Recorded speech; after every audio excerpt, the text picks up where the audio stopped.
Okay. Well, good afternoon, everyone. My name is Lionel Jean-Baptiste, class of 74, member of CBAP. Have been active in this initiative since its inception, almost. CBAP is a nonpartisan 501c3 organization working to influence Princeton University to establish an applied academic research center to combat and eradicate racism in all of its manifestations.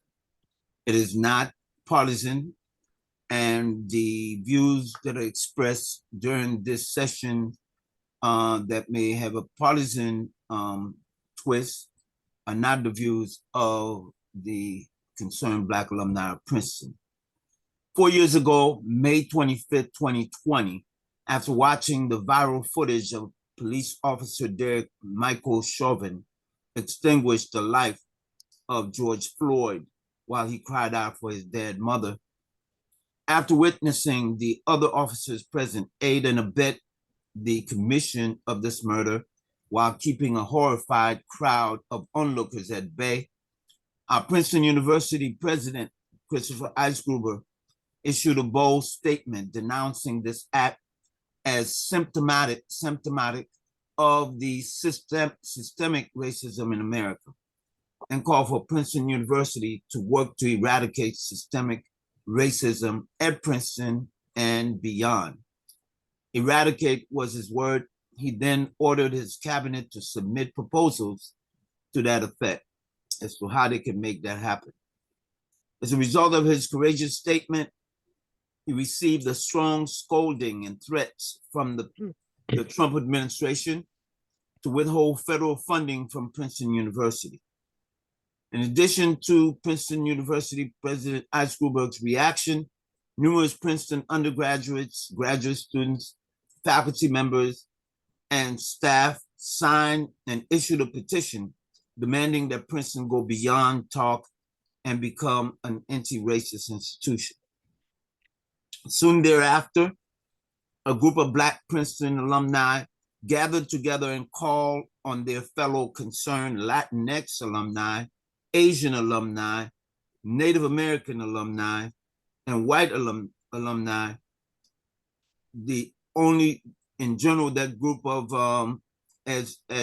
alums, we are the only lifers in the Princeton family.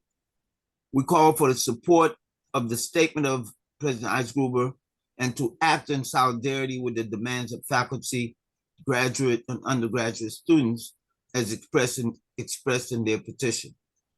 As concerned alumni, we not only circulated and are still circulating that petition to our fellow alums to sign, but we also issued a proposal for the university to establish the Princeton University Applied Research Center to come up with the policies across all disciplines and areas of life to combat and eradicate racism as a dynamic and responsive engagement in the anti-racist struggle.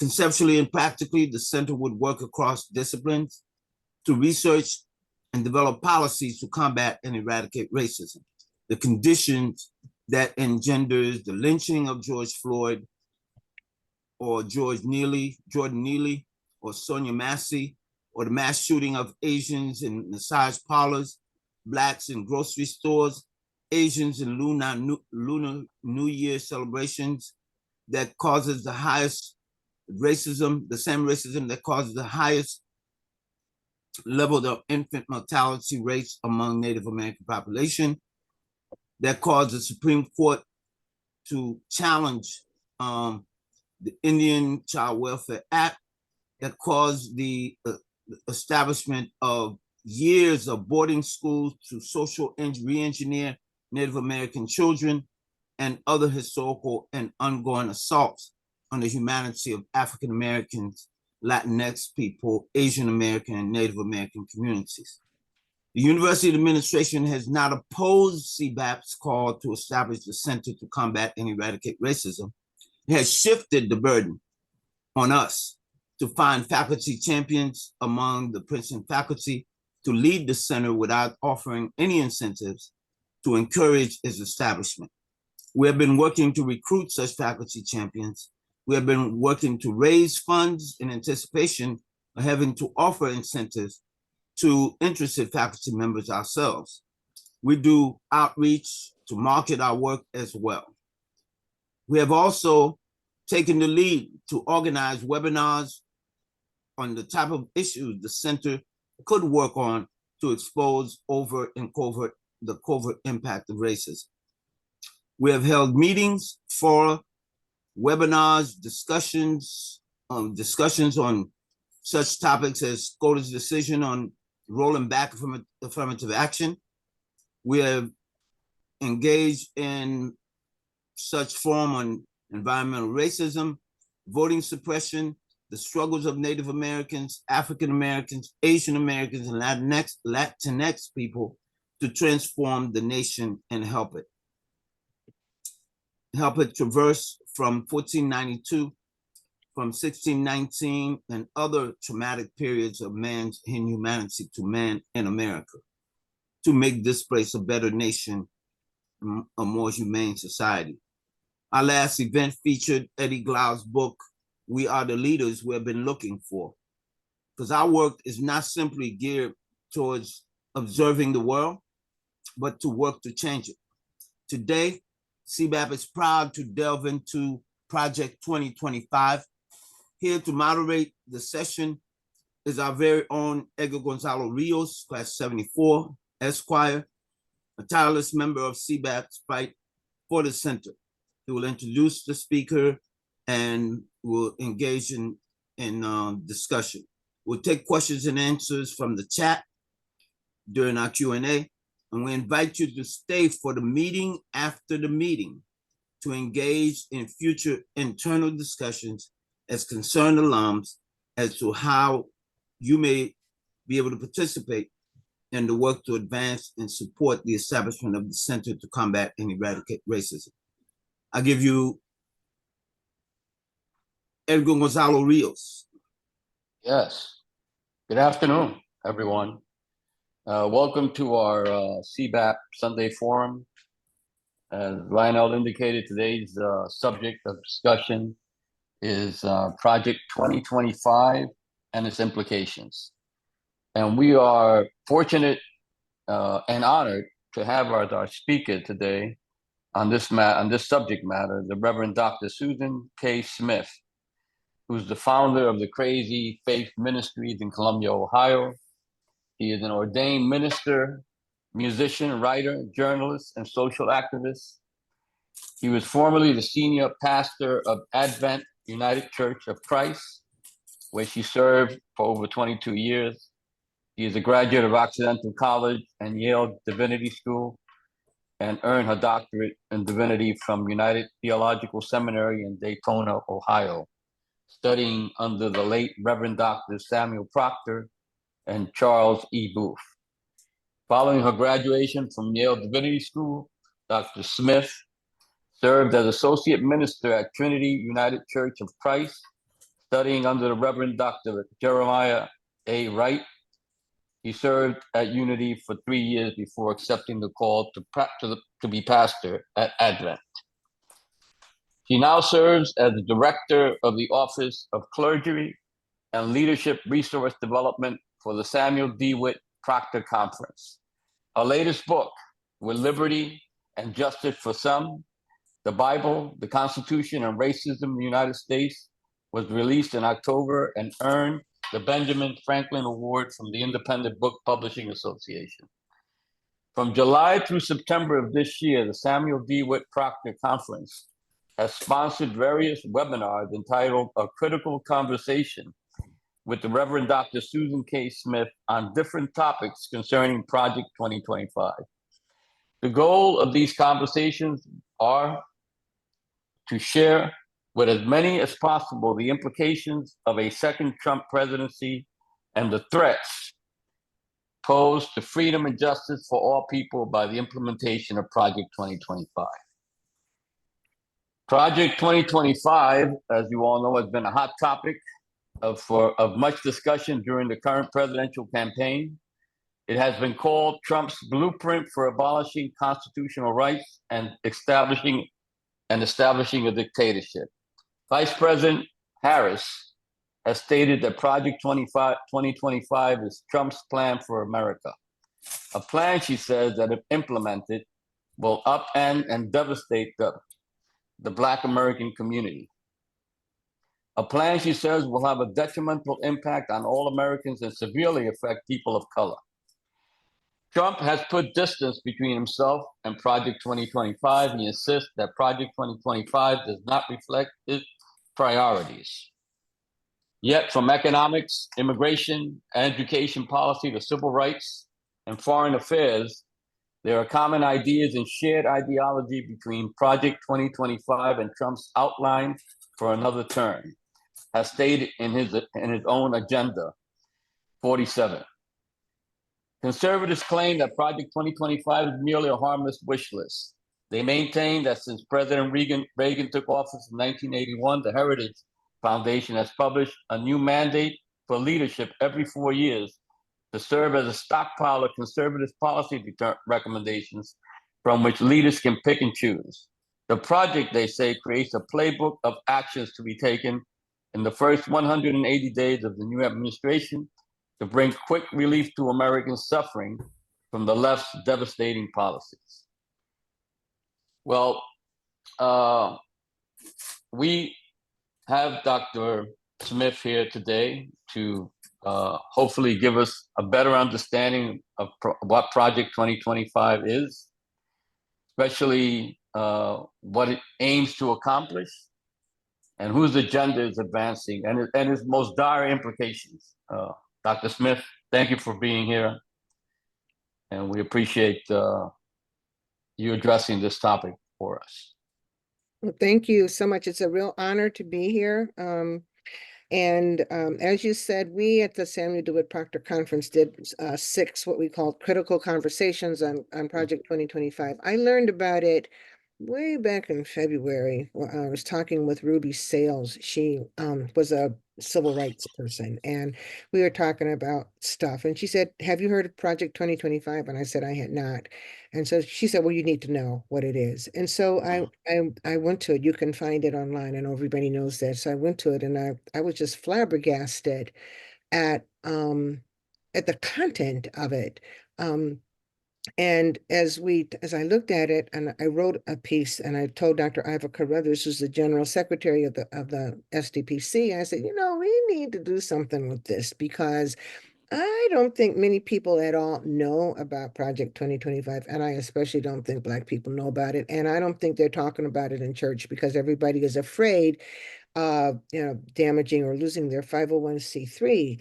And so we had these conversations, and what I did was I structured conversations around just 6 areas that I thought would most adversely affect Black people, because the project calls for the elimination of, among other things, the Department of Education, the Department of Health and Human Services, the Department of Justice, the Department of Defense, and others.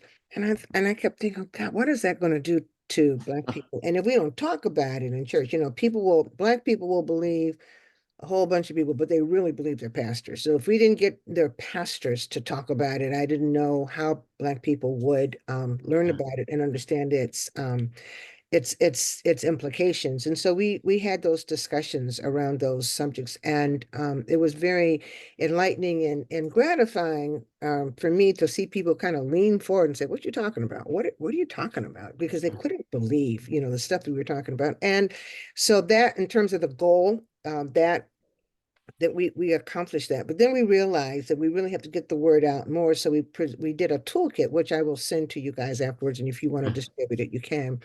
But what I wanted to do was get just some bullet points, not a whole lot, because there's so much information in this thing. It'll make you just put it down because it's too much. But just put some talking points, some hard facts and some talking points, so that the pastors could look at this and share with the congregations during service. And then if they wanted to know more, they could have their own, Bible studies or, whatever studies around it.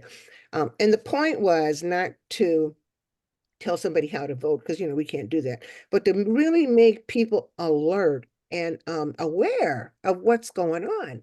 So Project 2025, when you read through it, it is so based in racism and sexism and all the isms. The word woke, anti-woke appears so many times. Donald Trump's name appears over 300 times. J.D. Vance wrote the foreword to it. I mean, it's just an amazing piece of propaganda. I think I'm going to call it propaganda. It's policy. And like you said, Edgar, these projects, these papers, these policy papers have been implemented by the Republicans since 1981. Every 4 years, they're preparing for a Republican administration. But I get the feeling that this was the first year they got somebody in office that they could manipulate. Now, that's my own opinion. But it's just somebody that they could manipulate and get him to do what they wanted him to do.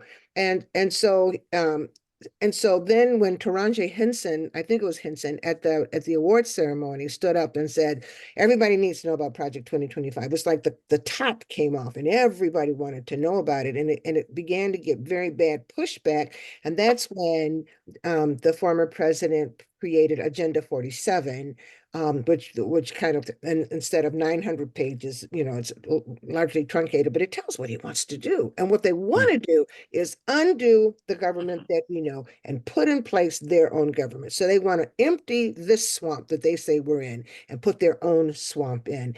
And at the end of the day, what they're wanting is for it to be a theocratic, a theocracy. They want, it's based on Christian nationalism. I can talk about that in a little bit, but it's based on Christian nationalism. That they don't want, everybody knows they don't want anybody to talk about CRT, critical race theory or racism or the history. They don't want the history. They want their history. They want a very, very manipulated history so that their children won't feel bad about the things that happen, yada, yada, yada. They don't want to talk about any of the issues of modern day, like the LGBTQIA rights and situations. They don't want to talk about same gender marriage. They are really bad on the transgender thing. It's just pulling apart all of that stuff. And so what they want is to make everybody the same, which it's impossible. Everybody's not going to be white and male and wealthy. They want everybody to be the same. They want everybody to study the same religion in the same way. They want everybody to have this homogenized version of history. And they have a plan for it. So that's basically what it is. It's when you get into the weeds where you see how devastating this thing was going to be for everybody, but especially for Black people and people of color. Yeah. Thank you. Thank you, Reverend Wright, Reverend Smith. I know that you spent at least at the Proctor conferences, you spent like an entire session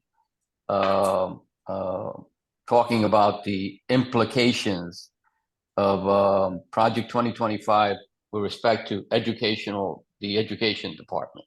Right. And I know it's very comprehensive that you got into it, but I was wondering if you can give us the highlights of how this is going to impact what they're planning to do with the Department of Education, how it's going to impact minorities and others. Should they be successful in implementing those type of reforms? Right. Yeah, we did get into education a lot because one of the plans, one of the departments, like I said at the beginning, was the elimination of the Department of Education. When you read the document, they talk about how the education system as it has not been effective. They talk about test scores not going up for students, and they talk about how daycare has not been very effective and Head Start's not been very effective. So it's costing too much money. So they've talked about that, and they talked about wanting to defund public education, but still have federal funds come in that would be given to private schools and parochial schools, which would mean that public funds would be pulled away from public schools that are already suffering. And if a public school, for instance, taught anything like, Mr. Trump said this a couple of weeks ago in an interview, if they teach race history or anything about women and women's rights, anything having to do with gender and sexual identity, those schools will not receive funds. They'll not receive funds. There's all these things put in place to kind of create the demise of public education. Betsy DeVos, who was his Secretary of Education, was very clear about not wanting public education. They just don't want the funding. They don't want the funding to go into the areas where the funding is most needed. So yes, like I said, they want to get rid of Head Start, daycare, and take away funding from specific programs that help people who are in underserved schools. And they have a plan to do that. And within 180 days, they want to have eliminated the Department of Education and stripped away all of those things that are helpful to our people, and put in place these policies that will mean doom and ruination for the public education of our school children. So that's basically it. I'm trying to pull up my other notes for a minute, but that's basically it. Is that helpful? Yeah, that's good. That's very helpful. The implementation of Project 2025, the policies, would also have a substantial impact on civil rights enforcement, and that has to do with what they plan to do with the Department of Justice, right? Right. And I know that was another Department of Justice, Department of Defense was the other two areas that you all focus in on. What are the changes that are proposed there, and what would be the implications of those changes? There's a couple of things that are really interesting. And I thought that this was interesting in light of the fact that there was, even though I think that the phrase defund the police was not the phrase to use, in this culture, but they took that wording defund, and they want to defund the FBI, and they want to defund several other departments. Let me see. They want to they want to defund the FBI and the Department of Justice and the Department of the Interior. And what that means is that they don't want the FBI to have the power to investigate and arrest people, white collar crime. They want that out. They want that gone away. They want to make it so that the Department of Justice cannot interfere in providing civil rights protections. And that's also under the Department of Education, because in the Department of Education, there's a civil rights division, which helps for people to raise up issues of discrimination in the public schools. But they want to get rid of that possibility. They don't want to be able to do that. They want to use the military to shut down domestic disturbances. And that means that they have to get rid of the structure as it is now, because the structure as it is now will not allow that. They want to use roll back the civil rights protections and prohibit the use of phrases including sexual orientation, gender equality, abortion, and reproductive rights, that kind of thing. And so they and they want kids in public schools to sign a military registration type form in public schools, not in the private schools, but just in the public schools, which means, of course, it's kind of like a draft. So if there is a war, that these would be the kids and the young people who would be called first into service. It's quite something. Yeah, and healthcare is another area that they're targeting, correct? Right, absolutely. Yeah, and there, my understanding is that the changes can have a direct impact on vulnerable populations. The disabled, the elderly. So my understanding. Maybe you can address this. What they plan to do with Medicaid. I understand that there's a push to replace Medicaid with block grants, and how that right. They, they want to, and they want to use block grants too for, I'm sorry, for public, for education too. They want to give the states control over the funds. But when it comes to healthcare, they do want to get rid of Medicare, Medicaid, and Social Security. Although in Agenda 47, Mr. Trump says he's going to leave those alone.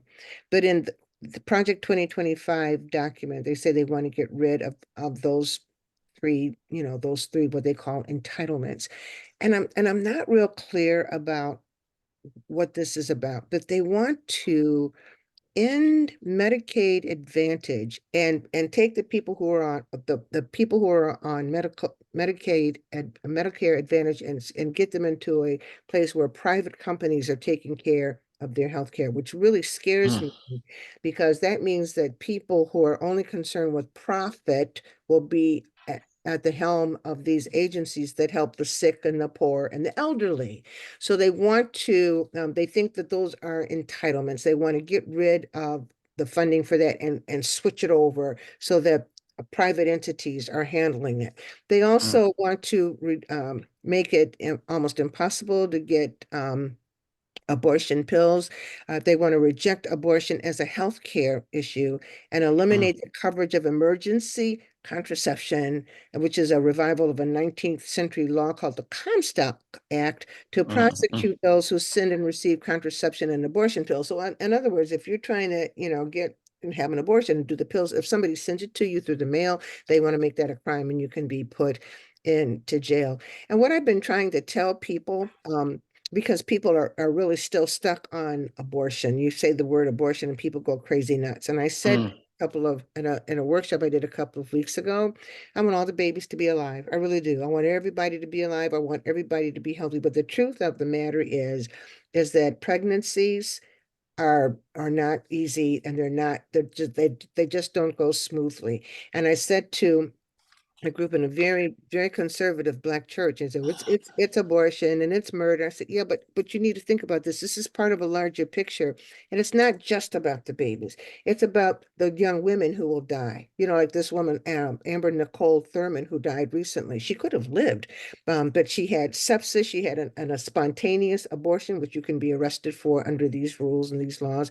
You can be arrested and sent to prison. But anyway, she had a spontaneous abortion. She went to the hospital. Nobody wanted to touch her. She stayed under observation for 20 hours. And by that time, the sepsis was so bad that she died.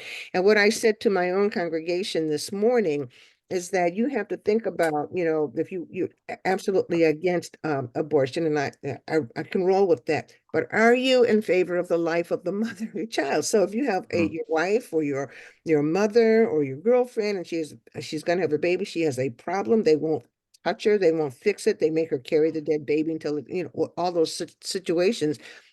What about the life of the mom? And what about the life of all of you all if the mother or your wife or your girlfriend dies? And so we're trying to broaden it out because people are stuck on that.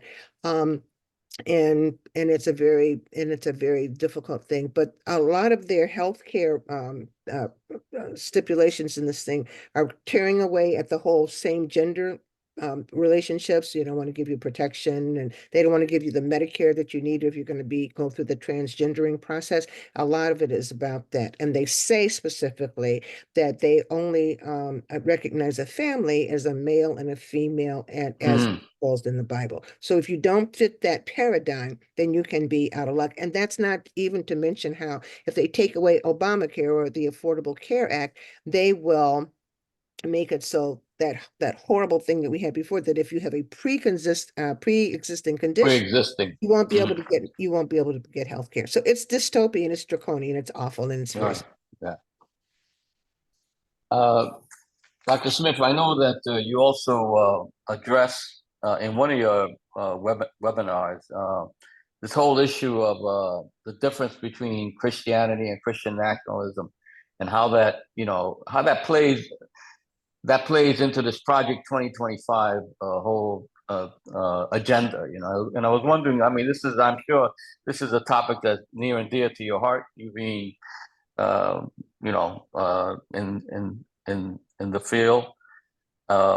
Perhaps you can address that, Yeah, at least in abbreviated fashion, yeah, obviously, because it's yeah.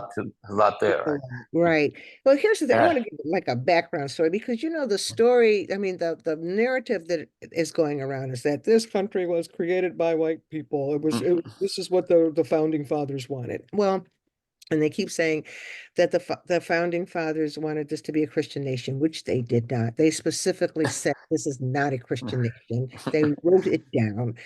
They were coming away from a government in England where the church and the state were wedded together, and they didn't want that. So they specifically said this is not a Christian nation, but people have rejected that. So what happens, and I think this is so fascinating. I grew up black, been black all my life, heard about the Exodus, and attached it to my life as a black person, to black people.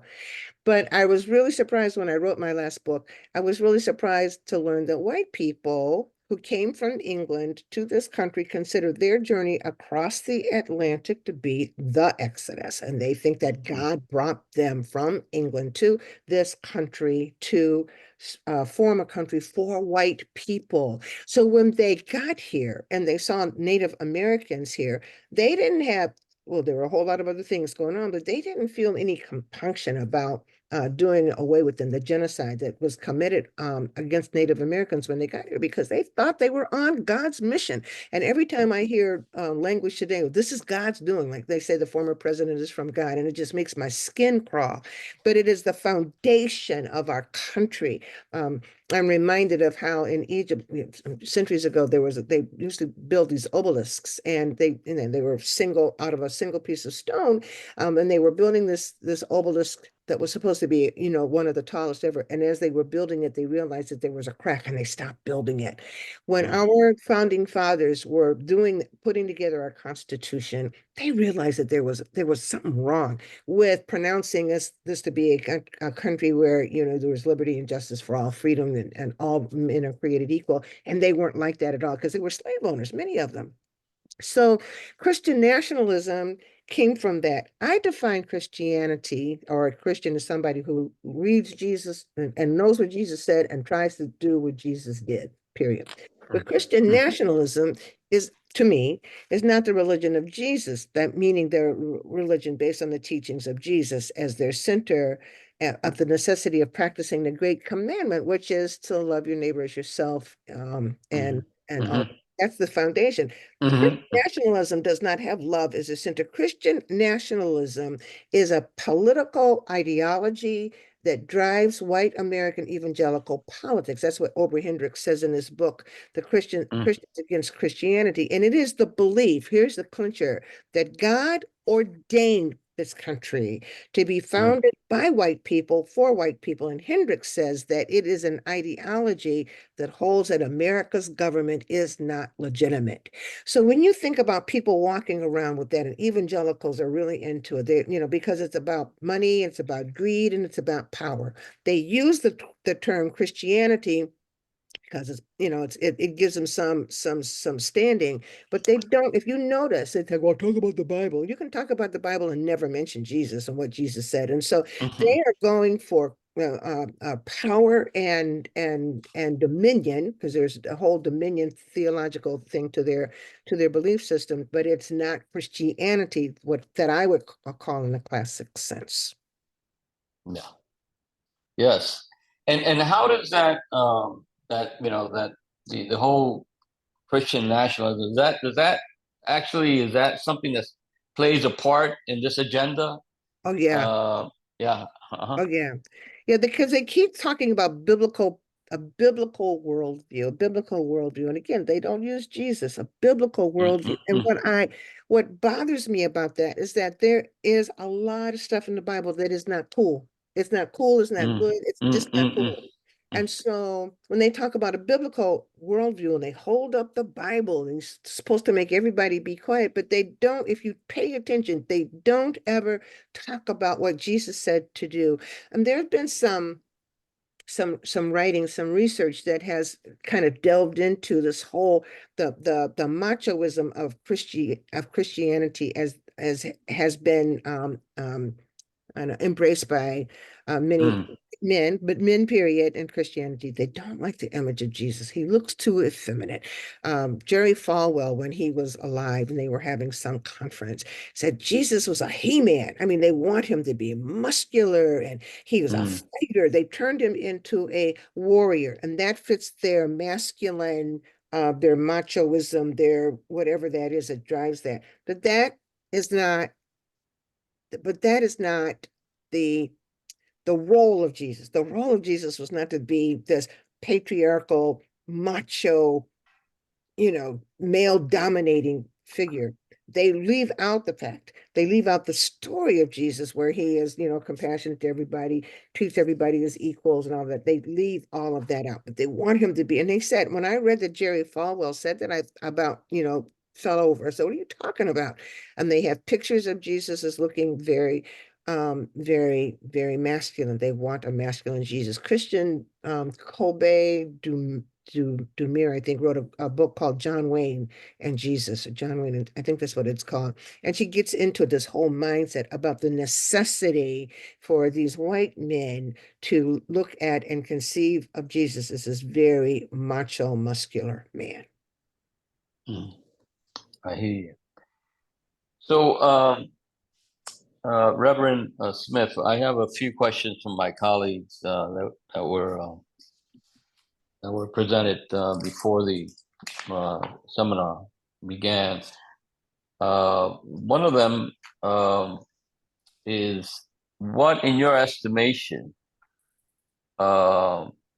what other broad-based roadblocks and actions can be set in motion that can eliminate or minimize the effects of Project 2025, as opposed to having to address each problem it causes individually? In other words, how do we fight back against this at this point? Yeah. I mean, what can we do, right? Either before or after. Well, before, I would think, we gotta at the very least try to prevent Donald Trump becoming president, right? But beyond that, this is an agenda. This is something that's going to be ongoing. This Right. agenda, Right. And I'm saying, and everybody really needs to know that Project 2025 is actually being implemented now. It was begun when he was in office the last time, and they just keep going. They call it a quiet coup. There was something that was instituted called Schedule F, for example, and that plan was to fire 50 to 80,000 civil employees who've been working there for a very long time, get them out and replace them with loyalists, because under Project 2025, there was a unitary executive. And although there will be a structurally a Senate and a House of Representatives, they will be required to be loyal to the president, so the president gets total power. So I think that we need to be talking about that. When I talked to a group of people at a church the other day, I said, as you are pastors, you need to start thinking about what your congregation looks like. If a large number of them are federal employees who get fired, then what is going to be your ministry? What is going to be your work to help them get back on their feet? We have to educate, and that's what I'm saying. We have to educate people. I think that's the biggest thing right now, gathering people and educating them on what exactly is going on, so that there is a broad base of people who understand the risks and devise plans. We just can't wait, and we can't be reactionary. We were reactionary now because we didn't know about it, and then they were arrogant enough to publish it. So now people know about it, and more people are knowing about it, but I think everybody ought to know about it. Define the problem, and then find your allies and resources, and make an action plan. Proactively. Planning includes talking in and with targeted and vulnerable communities. So how can we prepare for the worst? How can we prepare for the worst and strategize on how to counter the attacks? If Head Start's going to be eliminated, what are we going to do? We can't sit and wait for it to happen, right? We have little kids that need that. So if there's a possibility even that Head Start is going to be eliminated, we need to be planning right now as to what we're going to do. What can we learn if Roe v. Wade, if Kamala doesn't get in office and Roe v. Wade and all of these awful things are in store for women? What are we going to do? What can we do? What is the strategy that we can devise to protect women and to protect the healthcare of many, many people who are going to need it, who might not have access to it? We have to just really sit and and just think about the things we don't want to think about, because I think what is harmful to us is that we've gotten used to being free. We've gotten used to having our freedoms. We've gotten used to having, freedom of speech and religion and press and all of that. We don't want to believe it. That's the same way that people were in Germany when Hitler took over. They didn't want to believe it. We have to believe it, and we have to sit down and look at the landscape and think about what is possible, and then right now begin to figure out a strategy so that we don't get sucked into the sinkholes. Right. So do you believe, after having reviewed, and this Project 2025 agenda, and having spoken to a lot of experts, because I know in your webinars you brought in a lot of people to speak about these different issues, that this is an agenda designed to implement dictatorial or fascistic type of government? Yeah. Oh yeah, this is a recipe or a roadmap for fascism. I remember when the former president got elected, 2016, he straight up said it's fascism, and I didn't want to hear. That's a bad word. It's an uncomfortable word. But fascism is a government where loyalty to one leader is required. So the term came from what Mussolini did.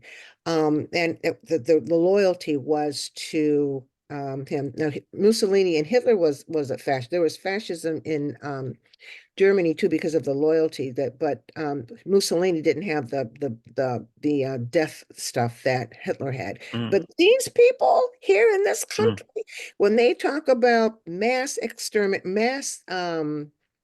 deportation, So, and you got to be loyal. The people who were in Nazi Germany who got, after it was all said, we were just following orders. People do that. And so they will follow orders even if they know that it is wrong. And in Germany, it wasn't only 6 million Jews, but it was millions of gypsies and millions of non-Jewish Poles. I mean, and they did it because they were ordered to. They killed people who had mental defects or physical defects, or they kill women, they kill blacks. They could do it because the dictator said that they had to do it, and so they did it. And so I said to my people, and I have been saying in my workshop, just because they say there's going to be mass deportation of immigrants, don't think you're off the hook, because when there is total political chaos like that, the people now who are following orders, and they've got complete immunity. We think it's bad now with police brutality that they can shoot us and get away with it. We haven't seen anything yet. So if they're walking around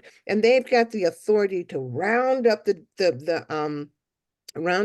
immigrants, they're not going to ask you necessarily. Who you are. They're not going to ask. They're going to do what they want, and they're just going to say, "Well, I thought he was. I thought she was." We don't even know. They're talking about building detention camps and tent cities, and that is, and you have to do it because the dictator said it, and it's scary. And that's why I tell people, I says, you're not understanding the full picture, that when a dictator like that is in control, you do lose your freedom of speech, freedom of religion, freedom of the press. And I said, I want my freedom. As we're talking about it, I'm kind of referring back to the question you just asked. We have to ask people, do you like your freedoms? I mean, you might not have all that you want as a Black person, but do you like what you have? Because if you like what you have and you think it's valuable, then you need to understand what's going on so that you'll even know how to fight what's going on. Right. So you mentioned fascism, racism. I mean, they're all at the core, I gather, of these agendas. You heard from Lionel earlier what we at CBAP have been trying to accomplish, this center that we've been trying to bring into existence. that would, we hope to establish an interdisciplinary applied research center at Princeton dedicated to combating and eradicating racism. And so, I just want to get your thoughts on how such an institution could be instrumental on minimizing or perhaps eliminating some of the potential negative effects of Project 2025 proposed policies. Yeah. What I your think thoughts were on that? Yeah. I think that one of the things that I have come to, it makes me very sad, but I don't think racism will be eradicated as a force in. I don't think so. I know that Alexis de Tocqueville said that, it would be the problem of the color line, and W.B. Du Bois talked about and Frederick Douglass, but I think it is so ingrained. It was baked into the foundation, that cracked foundation. So eradicating racism altogether, I don't know. Let me say it that way. I don't know how you do that. Okay. It's in Do there. that. But I do think that there is a need for more strategic. Part two of this thing that we did at the Proctor Conference in terms of making the toolkit was to form a think tank which begins to look at the problems, just look at the landscape and begin to strategize on how we handle the stuff to protect ourselves. We don't need to be reactionary anymore. We need to be as strategic as they have been. And on this Project 2025, they have over 100 organizations that fund it. But in terms of the people who wrote it and researched it, you have social workers, you have historians, you have psychologists, you have economists, you have all of the stuff. And I think we need that same type of an eclectic research body that will sit down and talk about racism, environmental racism. How do we combat that? We can't just we can't keep just reacting. I was impressed actually with the level of research they've done in this. I disagree with their outcomes, but I'm impressed with the level of and of all the disciplines that they pulled in to, form their conclusions. And I think we need to do that. I think we can diminish the effects of racism. They are always going to look at our skin and come up with their conclusions and based on what they've been told historically by their mamas and grandmamas and pastors and stuff in the past. That's in it. That's in the foundation. But if we can begin to create a strategy that empowers people to push past it in ways that we've already pushed past a lot, but even more so than we do, then it becomes more of an even playing field, because they don't care anything about our emotions. But if we can strategically fight this thing, it's a whole different thing. Oh, yeah. Thank you, Dr. Smith. Michael, do we have any additional questions from our audience that we'd like to direct to the good Reverend? We do. So our first question comes from Lewis Brown, and he asks, what role does civil disobedience have in fighting this agenda, should there be attempt to implement it? Well, what they want to do, and they want to get all this stuff, all these changes done within 180 days of the new administration. And if there is a new Republican administration that comes in, the military and the National Guard will be deputized to quench them. So I would say, civil disobedience, while we can do it, would be proper, but I don't know how effective it would be. This is a behemoth thing that it's huge, but I think that we do need to at least make our concerns known. But if this thing goes through, if this administration comes to be, then they're not going to allow peaceful demonstrations at all. That's another one of the violations of the First Amendment. Thank you. The next question, or maybe it's a musing, comes from Judith McKenzie, who says, I wonder if there are any similarities between this plan and the gradual implementation of apartheid. Do you see similarities therein?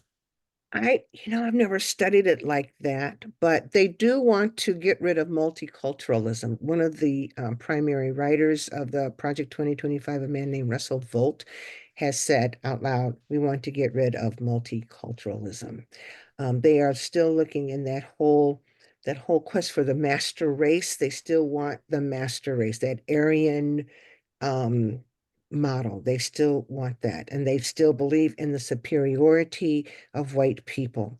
So I don't know what all of the policy decisions were in South Africa as they created the apartheid government.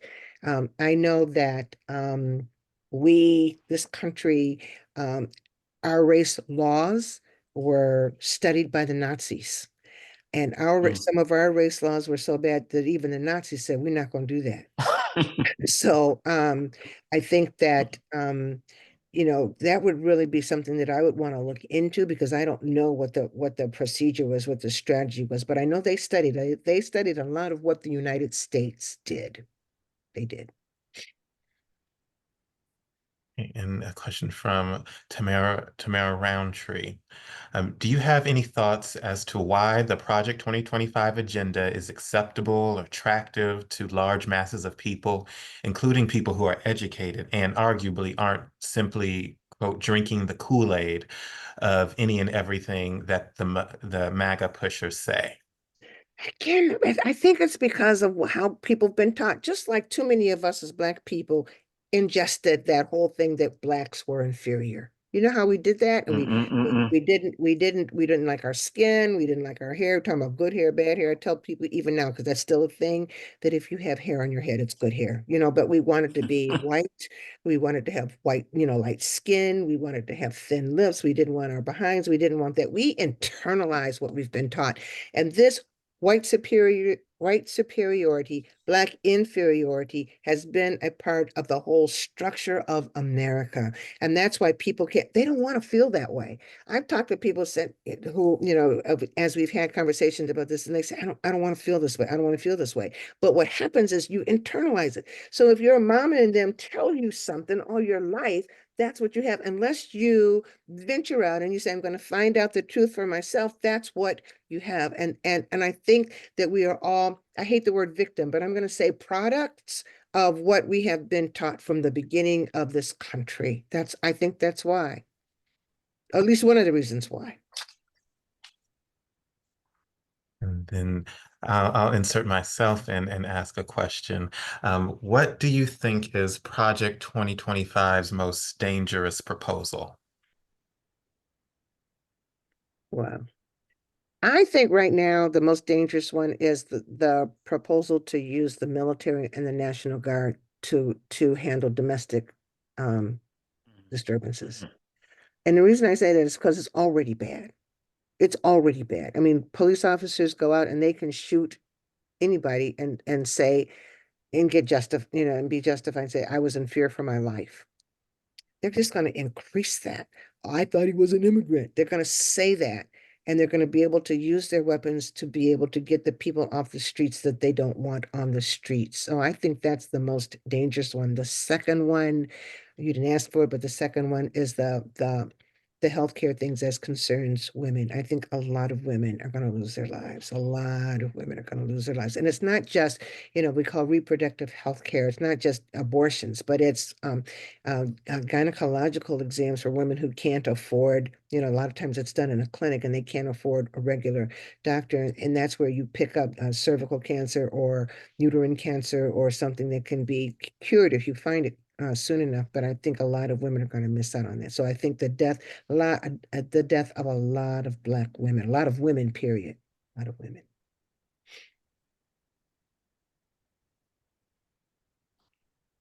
Please feel Okay. free to insert in the chat or any other questions in the chat or raise your digital hand to ask it aloud.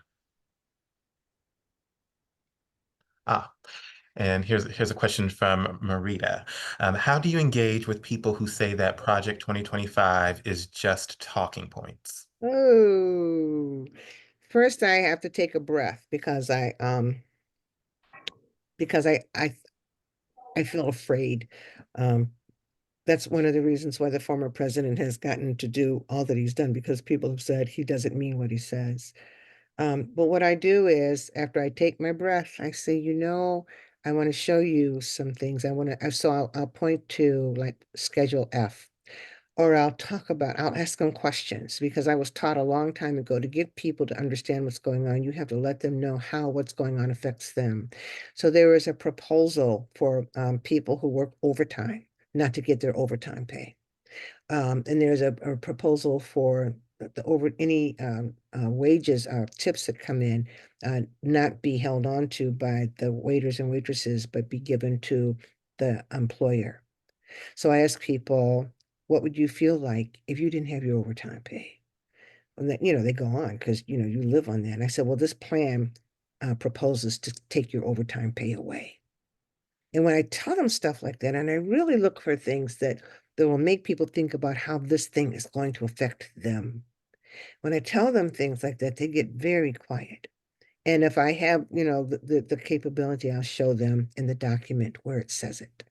Or I'll send them a link where the former president says something like, I hate overtime. I never paid my people. I need for them to hear it and see it. But the first thing we need to do, or first thing what I do, is to try to tune into the things that I know are going to affect them. Okay, I see two hands. So first we're going to Hillary Beard.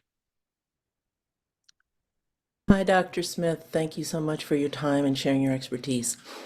So I have had a sense over the last 3 to 6 months, but because there is a part of me that is in disbelief, I've been reluctant to speak it or to communicate it broadly, that we're in a time and moving into a mindset where the race massacres that used to happen historically throughout this country, and that we've intentionally been uneducated about, or miseducated about, or have been taught to the extent that we know about them, that there was only one and it was Tulsa, or maybe know about the Chicago race massacre. But these were commonplace, and I could name you 50 off the top of my head, right? All over the country, North and South. So I have a sense that we're moving into an era where that is a risk again, and I'm interested in your thought about my sense of this. I think you're right that it's a risk, and the risk was never gone. I think that what has happened in the past 8 years is that the hidden rage of people who live with that type of racial hatred has, it's come up, and they feel emboldened. And with that being the case, and with the promise that police can do pretty much what they want and not get away with it, and now the president has immunity, so if he, in the official capacity, order something like that to happen, it could happen. Here's here's what really bugs me. I don't think enough of our younger people, well, number one, kids don't read like they used to. They don't have to take civics. They don't, a lot of things are just, and the other part is that I think when people did the civil rights work, I had a conversation about this just today, that they did all that work, and Ruby Sales said, we got all those changes without firing a single shot. But what happened is that work was so intense and so hard that when they got the voting rights and they got, the Civil Rights Act, they got tired and they sat down. They were tired. We didn't pass the baton. So I think that while we are looking at what's happening with our eyes wide open, we have an obligation to really begin to teach and to train the young people who are going to, young and younger people who are going to be seeing some stuff maybe for the first time. They've never had their rights threatened. They don't know what it's about. And so I think that, and sharing those stories, because one thing I have found is that when you tell young people about that stuff, that first of all, they say, I don't want to talk about that. Yeah, okay, but just watch this movie for a minute. I'll give you some pizza. Just watch this movie. And they are astounded. And I think we have an obligation to astound the young people, and then tell them the stories so that they will have the tools that they need to push forward. But I feel it. I don't feel comfortable. I don't feel comfortable at all with what's going on. Mm-hmm. Okay, thank you very much. It's very helpful. Thank you. It's very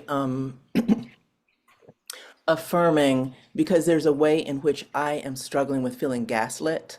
But so thank you for confirming what I'm sensing. You're welcome. And I see Dr. Brown's hand raised. Yes, thank you for your illuminating insights into this program.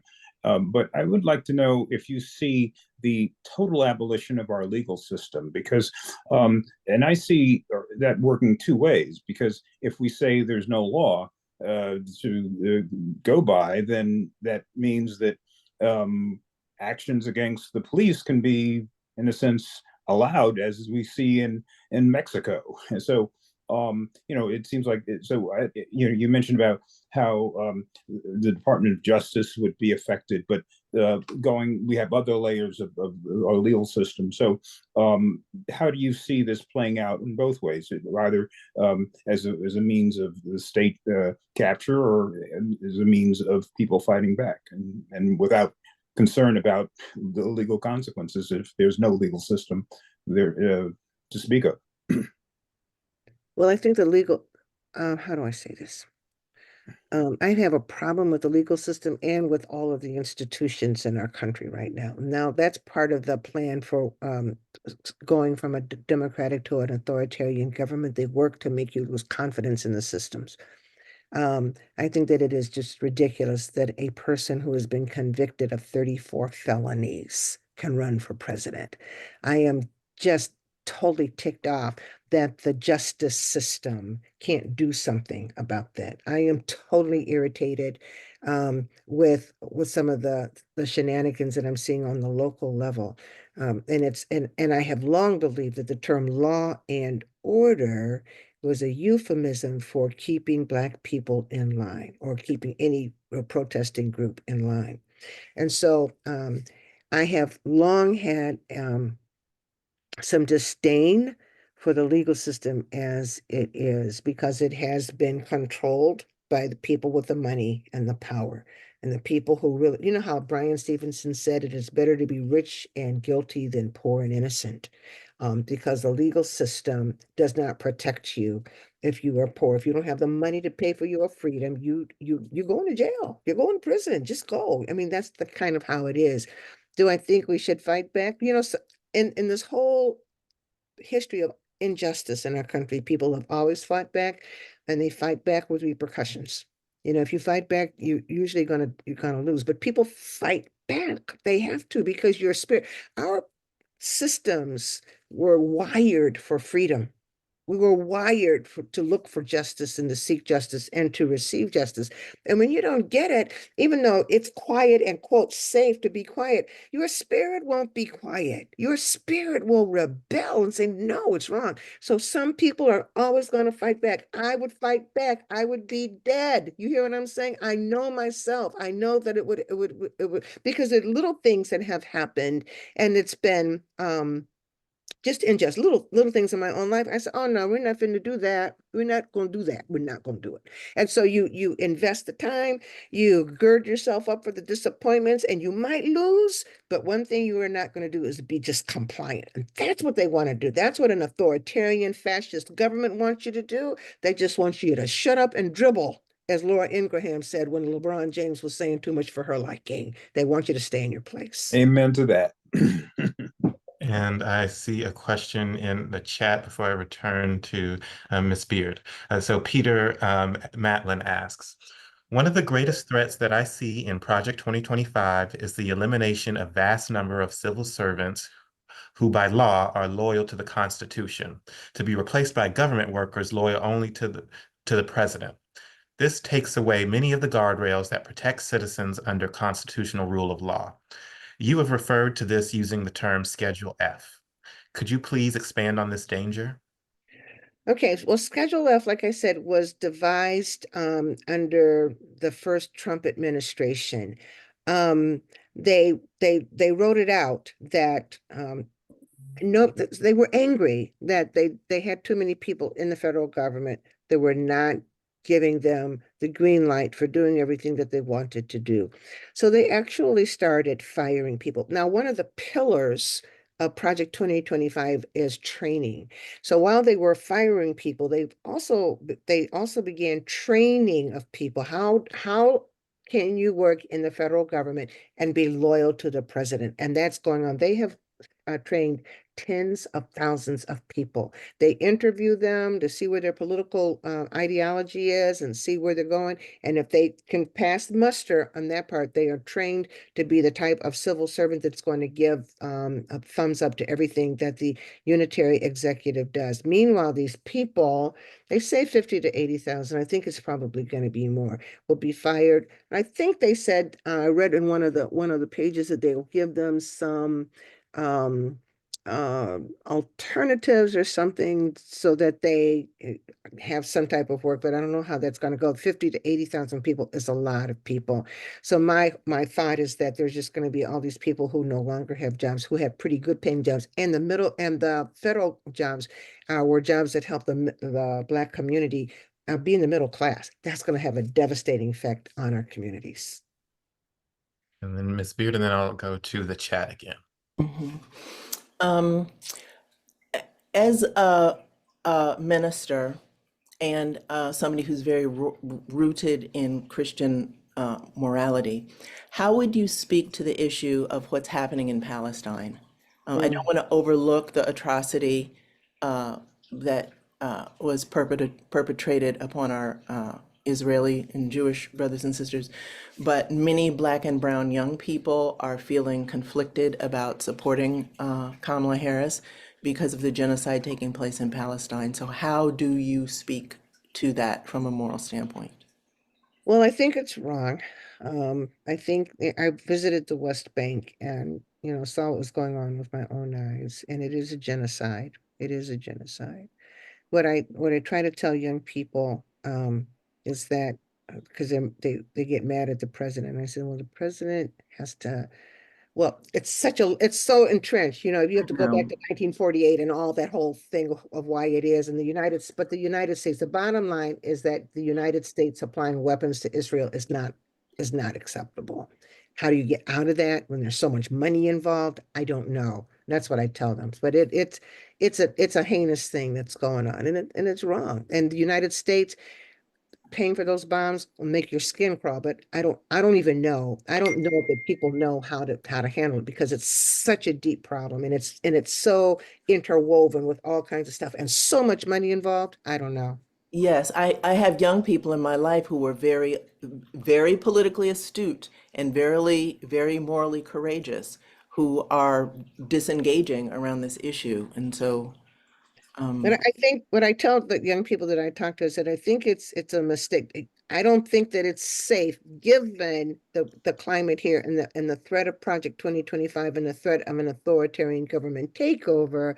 I don't think that we have the luxury, any of us, of being one issue voters. mhm. Because there's so many other things on the table. And I get some pushback from them, but I have to say that because, it's just like the people who are caught up on abortion, whatever your issue is, all of it is in, our lives, regardless of what we think about any of the stuff, all of our lives are in danger. And that's what we need to think about. Yes. Okay, thank you. That's very helpful. And from the chat, Tamara Roundtree. Once again, you have highlighted many aspects of Project 2025 that haven't received much press, but they are as frightening as those aspects that have gotten a lot of airtime. Do you have any recommendations of sources that summarize some of the more concerning aspects of the project that we can refer people to? I'm going to send Judge Baptiste well, I wrote the questions out to the questions that you guys said you're going to ask me, and I put some resources there. And I'm also going to send you the toolkit that we prepared for Project 2025 at the Samuel DeWitt Proctor Conference. And in that, there are a lot of different resources that you can just, hit the link and find some stuff out because, 900 pages and it's very poorly written. I wouldn't say sit down and read it. It's just ridiculous. But we pulled out stuff and highlighted some stuff and page numbers in the toolkit that you can at least go to the toolkit if you download Project 2025 on your computer, project2025.org, and you see the table of contents and you can go to each department and read through and find out the things that you want to know. So I'll send that to you guys. And that will be sent along with the recording of this session out to everyone.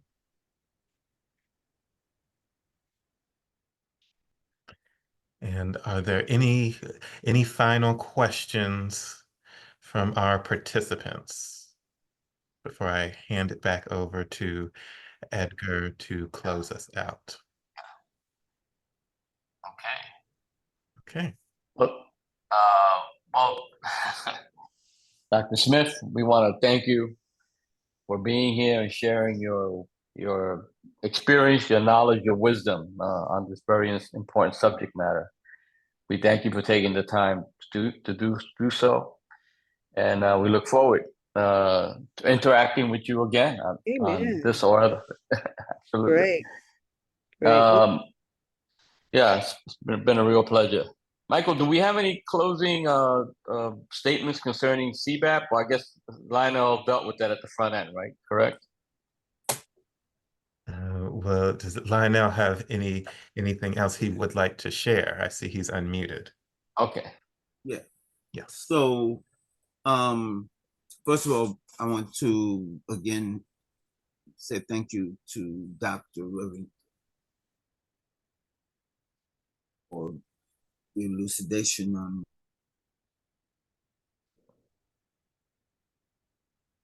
You're going in and out, Lionel. Project 2025. To everyone,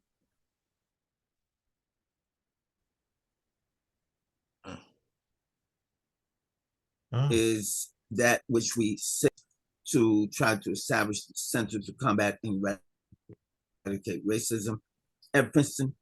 Will be an applied research center where the academicians will not only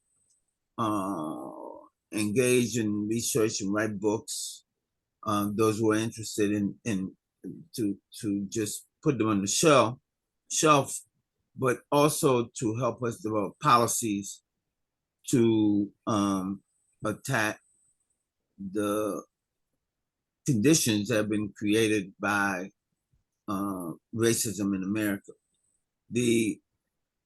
Today, Princeton University has a number of centers. It has centers on prison projects. It has center on eviction project. It has centers on various other categories of work.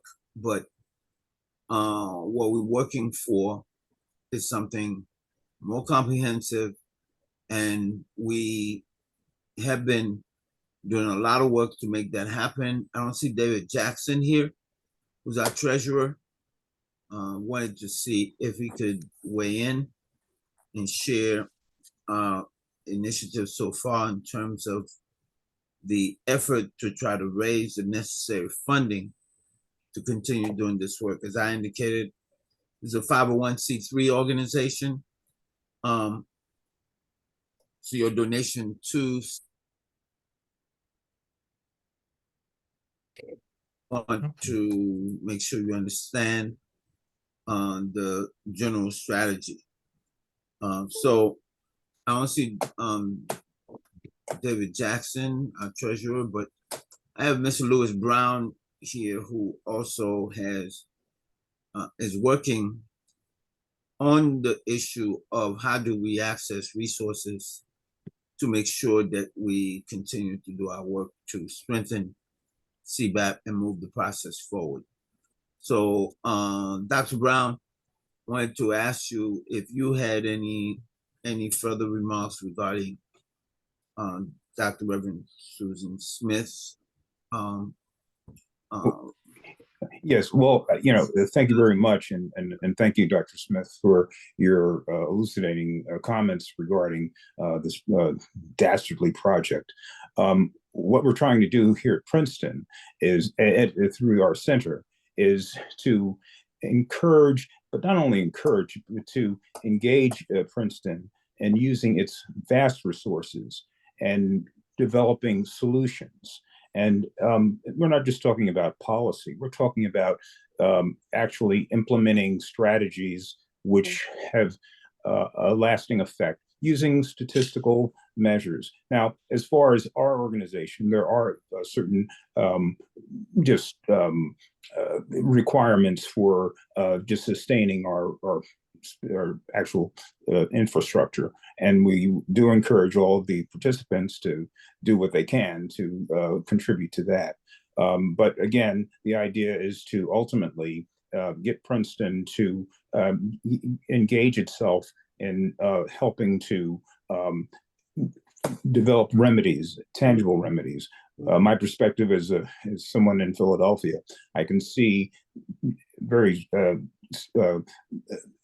identifiable structural things that are being done in public transportation, equity issues, and education, and healthcare. So we do encourage all of our participants to see what they can do to help us in these matters. Thank you. Okay. In terms of the resource, Dr. Brown, and I don't see David Jackson here. He usually does a pitch in terms of donation to the organization. There is a button that people can hit and give donations to organizations, so that's part of the registration process. And I placed it in the chat. Okay. So Dr. Smith, we are going to see if we could talk about the internal challenges of trying to move forward the process of trying to get the center, work that has been done so far, to see whether or not some of the participants here are available to put their hands into the mix to help us move forward. So I would say to you, thank you once again for your participation. We'll do some follow-up with you to let you know where people are at, okay? Okay, great. Thank you, guys. Thanks for the Thank you. information. Thank you. Take care. so Thank you, much. Dr. Bye-bye. Bye-bye. Okay, so we have here, can we get it right on gallery? Yes. So we want to say good afternoon again to all of you who are still on the Zoom. There are 20 of us remaining on the Zoom. CBAP has been working with a limited number of folks who have put in a lot of time to try to move the process forward. The product, this event that you see is a product of the program and events committee that is aimed at organizing sessions during the year and on alumni reunion weekend to organize a kind of discussions that those of us who are inclined can participate in or can bring in our fellow alums to get some insight into the subject matters that we have been talking about. As I indicated, we did a session on environmental racism. We've done sessions on SCOTUS's overturning decision on affirmative action. We've done sessions on voter suppression, et cetera, et cetera, et cetera. So we want to open the door for you all to share your perspectives and see if you're interested in doing some of the work. There are many, we have different task force that's engaged in not only the events planning, but communication and recruitment. We have task force that's engaging in resource development. And again, it's a matter of trying to see not just expertise, but interest that you may have in putting your hands together and helping us out. There are some folks on the call who perhaps are relatively new, and there are others who have participated in the past. So I'd like to hear from you to see what you might be able to offer, how you think you might be able to engage, and any question that you may have.